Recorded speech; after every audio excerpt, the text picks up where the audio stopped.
اعوذ باللہ من الشیطان الرجیم بسم اللہ الرحمن الرحیم الف لام میم ذالک الکتاب لا ریب فیہ ہدی للمتقین الذین یؤمنون بالغیب ویقیمون الصلاة ومما رزقناہم ینفقون۔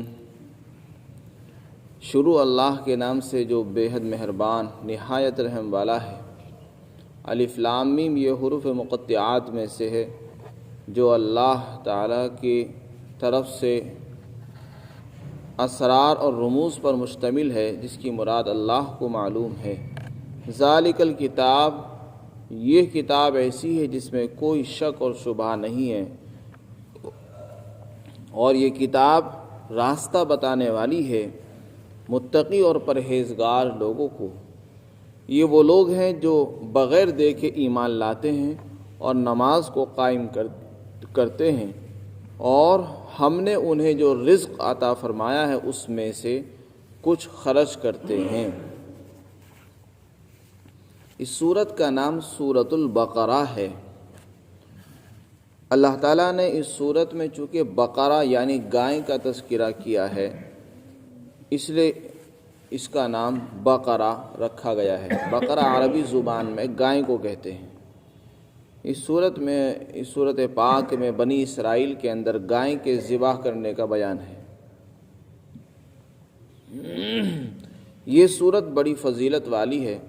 حضور پاک صلی اللہ علیہ وسلم نے فرمایا، حضرت ابو ہریرہ رضی اللہ تعالیٰ عنہ کی روایت ہے، فرمایا لا تجعلوا بیوتکم مقابر، کہ اپنے گھروں کو قبرستان نہ بناؤ۔ کیا مطلب؟ یعنی جیسے قبرستان میں کوئی اللہ کا نام نہیں لیتا، سب سو رہے ہیں، مردے ہیں، پڑے ہوئے ہیں، ویران ہے، جنگل ہوتا ہے، تو اسی طریقے سے اپنے گھروں کو قبرستان کی طرح سنسان نہ بناؤ کہ اس میں کوئی اللہ کا نام لینے والا بھی نہ رہے، اور جنات اور شیاطین ان کو اپنا مسکن بنا لے۔ فرمایا ان کو قبرستان نہ بناؤ، کیونکہ شیطان اس گھر سے بھاگ جاتا ہے جس میں سورہ بقرہ پڑھی جاتی ہے۔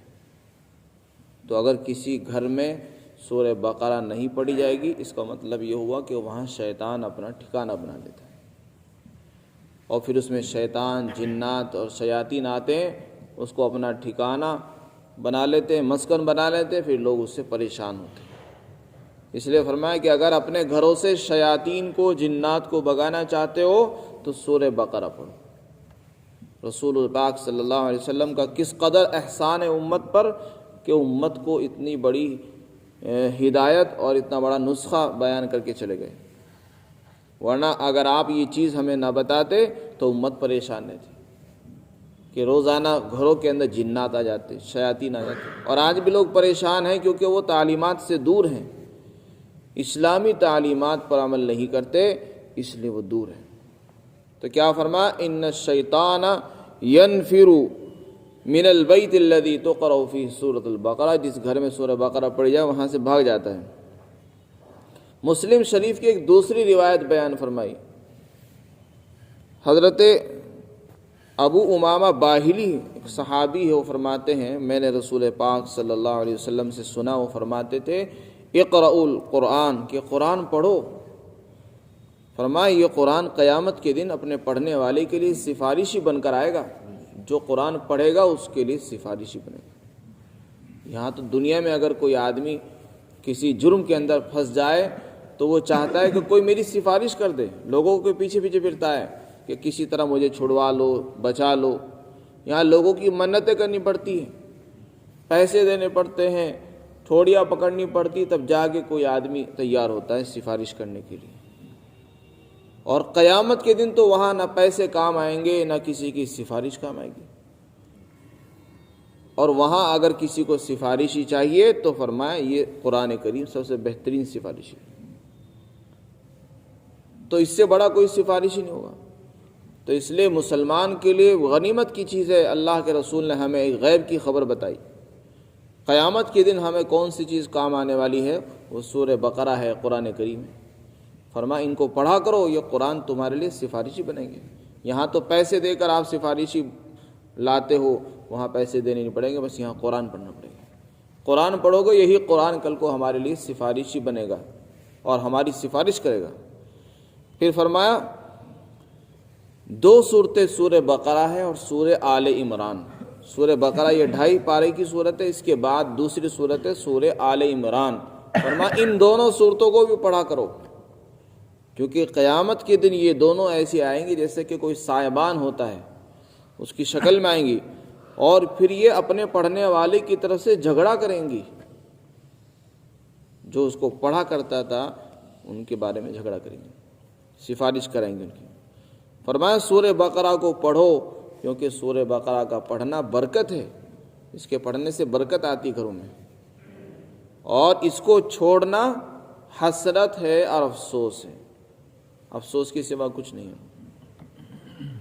فرمایا جو جادوگر ہے، اہل باطل ہے، وہ اس پر قابو نہیں پا سکتے۔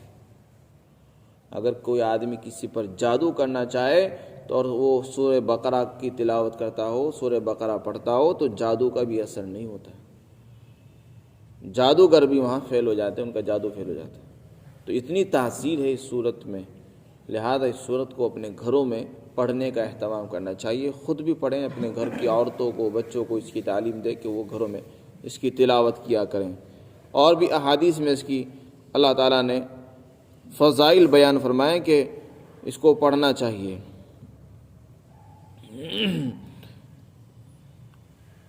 اللہ تعالیٰ نے اس صورت میں گائے کا بھی تذکرہ کیا ہے، اور بھی بنی اسرائیل کے واقعات کا بیان ہے، توحید کا بیان ہے، رسالت کا بیان ہے، بہت سے احکامات بھی اس میں آئے ہیں، اور قیامت کا بیان ہوگا، اس لیے مختلف مضامین اس میں آئیں گے۔ اللہ تعالیٰ نے اس سورت کا جو آغاز کیا ہے وہ الف لام میم سے کیا ہے۔ الف لام میم کا مطلب ہوتا ہے حروف مقطعات۔ قرآن کریم کی صورتوں میں کچھ حروف ایسے آئے ہیں جن کے متعلق مفسرین کی رائے یہ ہے کہ ان کے معنی کسی کو معلوم نہیں ہے سوائے اللہ کے۔ وہ اللہ اور نبی کے درمیان ایک راز ہے جو اللہ اپنے نبی کو دیتا ہے، بس اس کے معنی ہو سکتا ہے اللہ نے اپنے نبی کو بتائے اور یہ منع کر دیا کہ آپ کسی اور کو اس کی تبلیغ نہ کریں، بیان نہ کریں۔ تو ایک محبوب ہو اور اس سے محبت کرنے والا ہو، دونوں کے درمیان کچھ چیزیں راز کی ہوتی ہیں، اشاروں کی ہوتی ہیں۔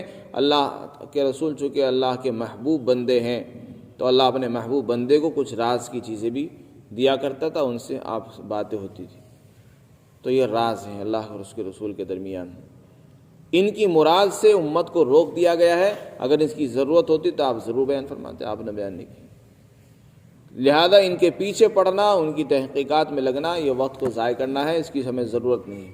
امت کو چاہیے کہ ایسے کاموں میں، ایسے سوالوں میں نہ پڑے، وقت کو ضائع نہ کرے جس کی ہمیں دنیا میں اور آخرت میں ضرورت نہیں پڑتی۔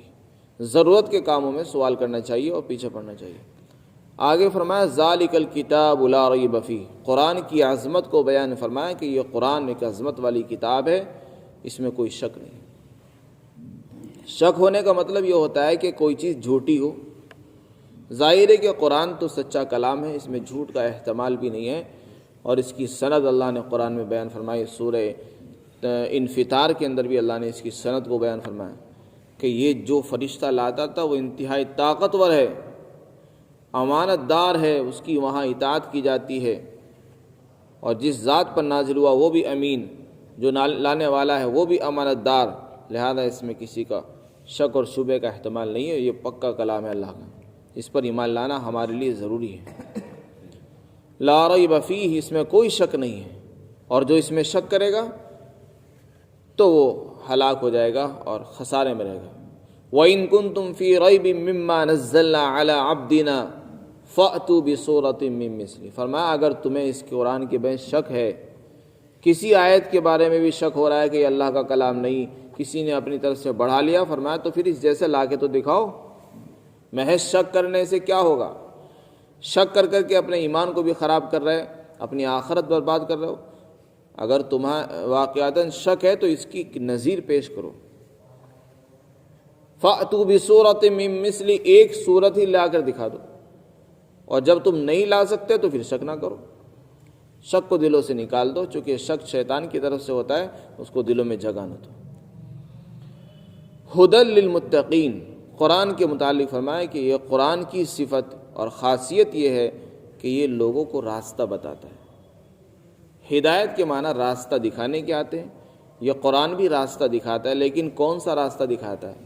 ان ھذا القرآن یہدی للتی ہی اقوم، فرمایا قرآن سب سے سیدھا راستہ دکھاتا ہے جس میں موڑ نہیں ہوتا، اگر آدمی اس پر چلے تو سیدھا منزل پر پہنچے گا، ایسا راستہ قرآن بتاتا ہے۔ کس کو بتاتا ہے؟ اللہ نے اس کی بھی وضاحت فرما دی۔ ویسے تو قرآن سب کو ہی راستہ بتاتا ہے، ساری انسانیت کے لیے قرآن آیا ہے، مسلمانوں کے لیے نہیں آیا، صرف سارے انسانوں کے لیے اللہ نے قرآن کو ہدایت بنا کر بھیجا ہے، راستہ بتانے والا بنا کر بھیجا ہے۔ اس میں مسلمان ہوں، کافر ہوں، یہودی ہوں، عیسائی ہوں، شہر کے رہنے والے ہوں، گاؤں کے رہنے والے ہوں، ہر ایک کو راستہ بتانے کے لیے قرآن اترا ہے، کیونکہ یہ اسلام صرف مسلمانوں کا مذہب نہیں، اللہ نے ساری انسانیت کا اس کو مذہب بنایا ہے، اور اللہ نے سارے نبیوں کا اسی کو مذہب بنایا ہے۔ تو آخری اللہ کا جو پیغام ہے یہ قرآن ہے۔ تو یہ خاص قوم کے لیے کیسے ہو سکتا ہے؟ لیکن پھر متقی لوگوں کا ذکر کیوں کیا کہ متقی لوگوں کو راستہ بتاتا ہے؟ تو اس کا جواب یہ ہے کہ ہدایت راستہ تو سبھی کو بتاتا ہے، لیکن راستے سے فائدہ سب نہیں اٹھاتے۔ راستے سے فائدہ وہ اٹھائیں گے جن کے دلوں میں تقویٰ ہوگا، جو اپنے آپ کو کفر سے، شرک سے پاک کریں گے، اللہ کا ڈر ہوگا دلوں کے اندر، وہ قرآن کی ہدایت سے راستہ حاصل کر لیں گے۔ اس کی مثال ایسی ہی جیسے کہ کوئی آدمی رات کے اندھیرے میں چلا جا رہا گاڑی میں، اس کی گاڑی میں لائٹ نہیں ہے، اندھیرا ہو رہا ہے، اب یہ پتہ نہیں چل رہا ہے کہ راستہ کدھر سے ہے، بالکل اندھیرا ہے، سیاہی چھائی ہوئی ہے، گاڑی میں لائٹ نہ ہو تو آپ آگے نہیں بڑھ سکتے، ایک قدم نہیں چل سکتے، اور گاڑی میں لائٹ ہوگی تو آسانی کے ساتھ چلے جاؤ۔ تو یہ قرآن بھی راستہ دکھا رہا ہے جن کے پاس ایمان کی لائٹ ہے، ایمان کا نور ہے دل میں، تو اس کو دیکھ رہا ہے کہ ہاں یہ راستہ صحیح ہے، یہ غلط ہے، یہ سچ ہے، یہ غلط ہے، یہ جھوٹ ہے، یہ حق ہے، یہ باطل ہے۔ ایمان کا نور کہاں ہوتا ہے؟ دل میں ہوتا ہے، دل میں ایمان کی لائٹ لگی ہوئی ہے۔ جس کے پاس وہ لائٹ ہے اس کو راستے کے گڈھے بھی نظر آئیں گے، اس کو راستے کا نشیب فراز سب نظر آئے گا، کہاں سے پلین راستہ ہے، کہاں سے اوبڑ کھابڑ راستہ، سب اس کو دکھتا ہے جس کے پاس لائٹ ہوتی ہے۔ ایمان کا نور بھی ایک ایسا نور ہے جس کے دل میں آتا ہے تو اس کو سب چیزیں بتا دیتا ہے کہ یہ غلط ہے، یہ صحیح ہے، اس کو کرنے میں نقصان ہے، اللہ ناراض ہوگا، اس کو کرنے سے اللہ خوش ہوگا۔ یہ ایمان کا نور ہوتا ہے۔ تو اس لیے فرمایا کہ یہ قرآن ہدایت دیتا ہے، راستہ بتاتا ہے متقی لوگوں کو۔ اس لیے قرآن میں جگہ جگہ اللہ نے فرمایا ان اللہ لا یہدی القوم الظالمین، اللہ ظالموں کو ہدایت نہیں دیتا، اللہ فاسقوں کو ہدایت نہیں دیتا۔ اس کا مطلب یہی ہے کہ جو ظالم اور فاسق ہوتے ہیں، اللہ کی زمین پر ظلم کرتے ہیں، گناہ کرتے ہیں، اللہ ایسے لوگوں کو راستہ بھی نہیں دکھاتا، وہ بھٹک جاتے ہیں۔ تو راستہ اگر ہمیں چاہیے تو ہمیں اپنے دلوں کو پاک کرنا ہوگا، ایمان کے نور سے منور کرنا ہوگا، تب ہمیں راستہ ملے گا۔ اب یہ متقی لوگ کہاں ملیں گے؟ کون لوگ ہیں متقی لوگ؟ کس کو ہم متقی کہیں؟ اللہ نے ان کی کچھ صفات بیان فرمائی اور پھر ان کے متعلق فیصلہ فرمایا کہ یہ کون لوگ ہیں۔ ان کی اللہ نے یہاں پر چند صفات ذکر کی، فرمایا متقی اس کو کہتے ہیں جس کے پاس ایمان ہو، ایمان بالغیب۔ پہلے تو ایمان کو سمجھنا ہے کہ ایمان کیا چیز ہوتی ہے۔ ہم بار بار ایمان بولتے ہیں، سنتے ہیں، لیکن ایمان کا پتہ نہیں، اور غیب کے معنی کیا ہوتے ہیں۔ ایمان کے معنی تو ہے یقین کرنا، دل سے کسی بات کا یقین کرنا، تصدیق کرنا کہ یہ سچا ہے۔ ایمان کا تعلق دل سے ہے، اور اس کے مقابلے میں ایک لفظ بولتے ہیں اسلام، اس کا تعلق انسان کے ظاہر اور اعضاء سے ہے، ظاہری اعمال سے ہے، اور ایمان کا تعلق انسان کے دل سے ہوتا ہے۔ اور مطلب اس کا یہ ہے اصطلاحی تعریف اس کی یہ ہے کہ اللہ کے رسول صلی اللہ علیہ وسلم نے جو خبریں دی ہیں، رسول اللہ کی خبر پر، رسول کے اعتماد پر یقین کر لینا اور اس کو مان لینا، اس کا نام ایمان ہے۔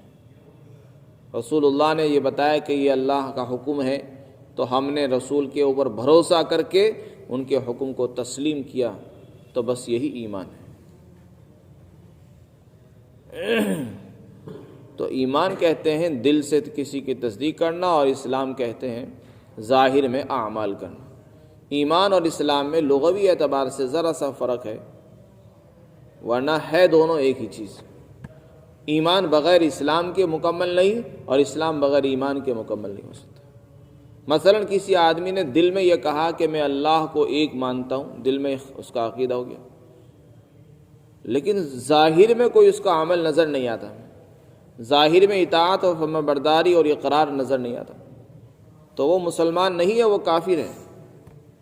قرآن میں یعرفونہ کما یعرفون ابناءہم، فرمایا وہ لوگ اللہ کے رسول کو جانتے تھے جیسے اپنے بیٹوں کو جانتے ہیں۔ یہود و نصارہ اللہ کے رسول کو جانتے تھے، دل میں یقین تھا ان کو کہ یہی نبی ہیں، اور ان کو پورا اعتماد تھا، لیکن زبان سے کبھی یہ نہیں کہا کہ یہ اللہ کے رسول ہے، انکار کرتے رہے، تو اللہ نے فرمایا کہ یہ کافر ہے۔ وَجَحَدُوا بِهَا وَاسْتَيْقَنَتْهَا أَنفُسُهُمْ ظُلْمًا وَعُلُوًّا، فرمایا انہوں نے انکار کر دیا حالانکہ یقین تھا ان کے دلوں میں۔ تو اگر کسی کے دل میں یقین تو ہے، زبان پر اقرار نہیں ہے، تو وہ مومن نہیں ہے، وہ کافر ہے۔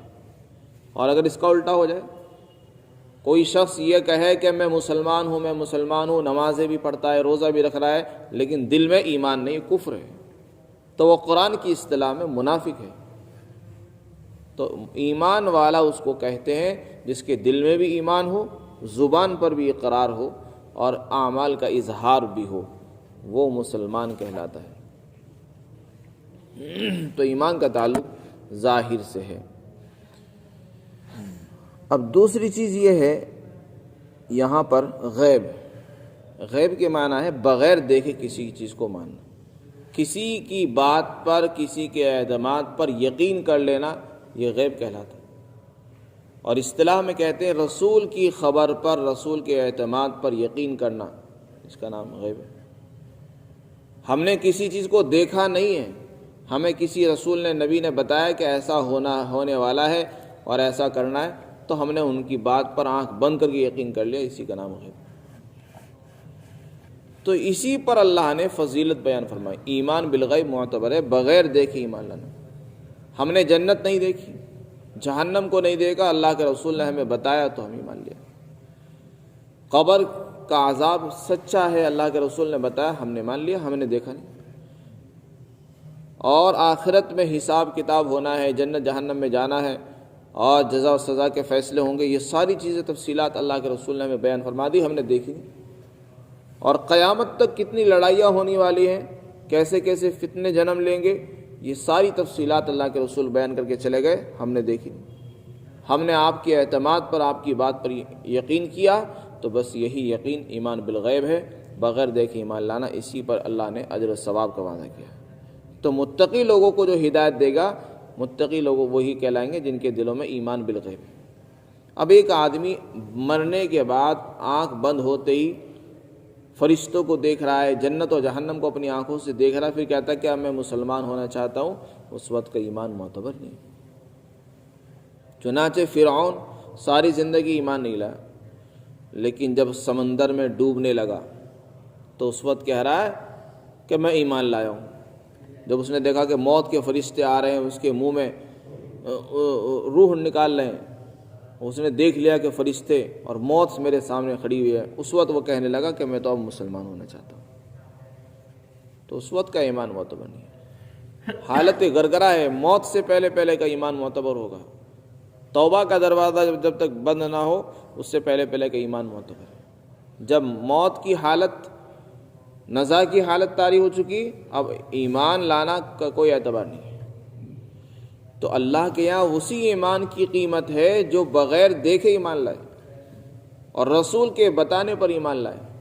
رسول نے جیسا بتا دیا اس کی بات پر عمل لیا. بس شرط یہ ہے کہ وہ بات اللہ کے رسول سے ہم تک پہنچی ہو.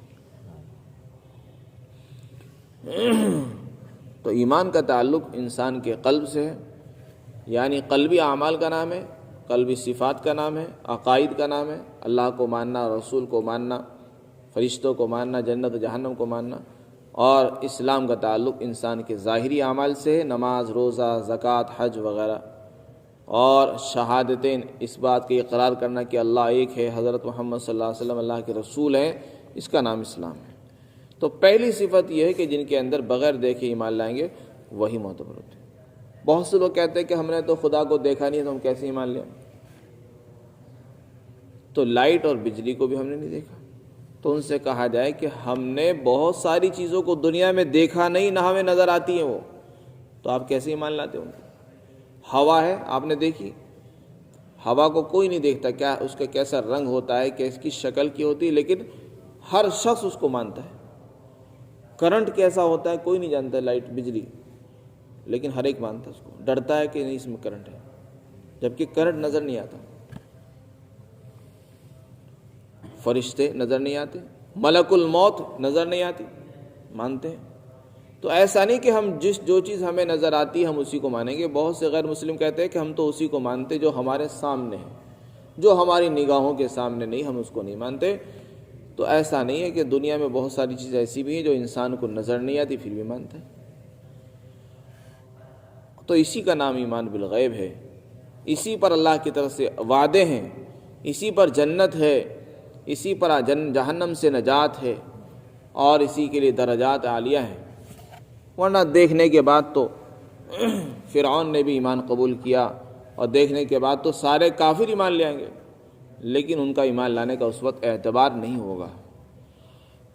دوسری صفت بیان کی، وہ یقیمون الصلاۃ، نماز قائم کرتے ہیں. ایک ہے نماز کا پڑھنا، آپ نماز کو پڑھ لیں، انفرادی پڑھیں، اجتماعی پڑھیں، جماعت سے پڑھیں، اپنی علیحدہ پڑھیں، گھر میں پڑھیں، یہ نماز کہلاتا ہے. وقت پہ پڑھیں، بے وقت پڑھیں، یہ نماز ہے. نماز آپ کی ادا ہو جائے گی. لیکن اسلام ایسی نماز کا مطالبہ ہم سے نہیں کرتا. اللہ ہم سے ایسی نماز کا مطالبہ نہیں کرتا کہ ہم اپنی منمانی کی نماز پڑھ لیں، جب چاہے نماز پڑھ لیں، جب چاہے نہ پڑھیں، بے وقت پڑھ لیں. اللہ نے ہر چیز کا ایک وقت بتایا ہے کہ نماز بھی پڑھنی ہے تو ہماری مرضی سے پڑھنی ہوگی، جیسی ہم نے بتائی ہے اس طرح پڑھنی ہے، جس وقت بتائی اس وقت پڑھنی ہے، کہاں بتائیے وہاں پڑھنی ہے. ان الصلاۃ کانت علی المؤمنین کتابا موقوتا، نماز کو وقت پر فرض کیا اللہ نے، بے وقت نہیں. حکیم نے، ڈاکٹر نے آپ کو بتایا کہ آپ کو خالی پیٹ نہار منہ دوا کھانی ہے، اس وقت دوا کھانے سے آپ کو شفا ہوگی، آرام ملے گا. اگر آپ یہ کہنے لگے کہ نہیں میں صبح میں سوتا ہوں لہذا میں تو دوائی 10 بجے کے بعد کھا سکتا ہوں، تو آپ کو آرام کے بجائے نقصان ہو جائے گا. تو جب آپ ڈاکٹر اور حکیم کی بات پر عمل کر کے صبح سویرے اٹھ کر بغیر کسی کھانے کے، بغیر ناشتے کے دوائی کھانے کا اہتمام کرتے ہو اور اس کی بات پر یقین کر کے عمل کر رہے ہو، تو اللہ کے حکموں پر عمل کیوں نہیں ہو رہا ہے؟ اللہ نے کہا کہ صبح اٹھتے ہی سب سے پہلے میرے سامنے سر جھکاؤ، اللہ کا حکم ادا کرو، نماز پڑھو، جماعت سے ادا کرو. تو اقامت کہتے ہیں نماز کو اس کے وقت پر پڑھنا، جماعت کے ساتھ پڑھنا، اس میں تمام آداب کی رعایت ہو، تمام سنتوں کی رعایت ہو، تمام فرائض اور واجبات کی اس میں رعایت ہو، مستحبات کی اس میں رعایت ہو، اور پھر آدمی اس نماز کو اس کے وقت پر پڑھے، یہ اقامت الصلاۃ ہے. جب آپ نماز کو اس کے وقت پر پڑھو گے تو انشاءاللہ وہ نماز ہمارے لیے فائدہ مند بنے گی. نماز اپنا اثر اور رنگ دکھائے گی. نماز کا اثر یہ ہے کہ نماز انسان کو برائیوں سے روکتی ہے. قرآن نے فرمایا آج ہم نماز پڑھ رہے لیکن ہمارے اندر کوئی بدلاؤ کیوں نہیں آ رہا ہے؟ کیونکہ نماز کو ہم اپنے وقت پر نہیں پڑھتے. نماز کو جس طرح پڑھنا چاہیے خشوع خضوع سے وہ ہم ادا نہیں کر رہے، اس لیے نماز ہمارے لیے مفید نہیں ہو رہی ہے۔ تو فرمایا نماز کو قائم کرنا ہے۔ جس نے نماز کو قائم کیا اس نے دین کو قائم کیا، جس نے نماز کو چھوڑا اس نے دین کو چھوڑ دیا۔ دوسرا حکم بیان کیا، ہم نے انہیں جو دیا ہے اس میں سے خرچ کرتے ہیں۔ ہم نے ان کو جو دیا اس میں، دینے سے کیا مراد ہے؟ دینے سے مراد ہے ہر وہ چیز جو اللہ نے انسان کو دی ہے، مثلا مال، پیسے، ڈالر، سونا، چاندی، علم، صلاحیت، طاقت، قوت، بہت کچھ اللہ نے انسان کو دیا ہے۔ صرف ایک ہی چیز مال نہیں دیا اللہ نے، انسان کو بہت کچھ دیا ہے۔ انسان کو اللہ نے وقت دیا ہے۔ فرمایا ہماری دی ہوئی دولت میں سے وہ کچھ خرچ کرتے ہیں۔ تو یہاں پر اللہ نے مال خرچ کرنے کا اور اللہ کی دی ہوئی چیزوں کو خرچ کرنے کا حکم دیا ہے اور صفت بیان فرمائی، لیکن ساتھ ساتھ اس میں اگر غور کریں گے دو اہم چیزوں کی طرف ہماری رہنمائی کی۔ پہلی بات تو یہ بتائی کہ انسان کو جو چیز ملی ہوئی ہے، انسان کو اللہ نے خبردار کیا کہ اے انسان، جو تیرے پاس ہے وہ تیرا نہیں، وہ ہمارا دیا ہوا ہے، ہم نے تجھے دیا ہے۔ انسان کو یہ احساس کرا رہے اللہ کہ تیرے پاس جو ہے وہ تیرا نہیں، وہ ہمارا دیا ہوا ہے۔ لہذا جب ہماری ہی چیز ہے، اگر ہم چاہتے تو سارا مال بھی واپس لے سکتے تھے، لیکن ہم نے سارے مال کا مطالبہ نہیں کیا، ہمیں حق ہے اس بات کا۔ پھر ہم نے کیا مانگا؟ فرمایا مما، اس میں سے تھوڑی سی مقدار ہم نے مانگی ہے۔ زکوٰۃ میں ہے 40واں حصہ ہے، 2.5%، یا زمینوں کی پیداوار میں 10واں حصہ ہے، 20واں حصہ ہے۔ یہ اتنی سی معمولی سی مقدار خرچ کرنے کو ہم نے کہا۔ نفلی صدقہ ہے، جتنا مرضی آپ خرچ کر سکتے ہیں، سارے مال کا ہم نے حکم دیا، یہ ہمارا احسان سمجھو۔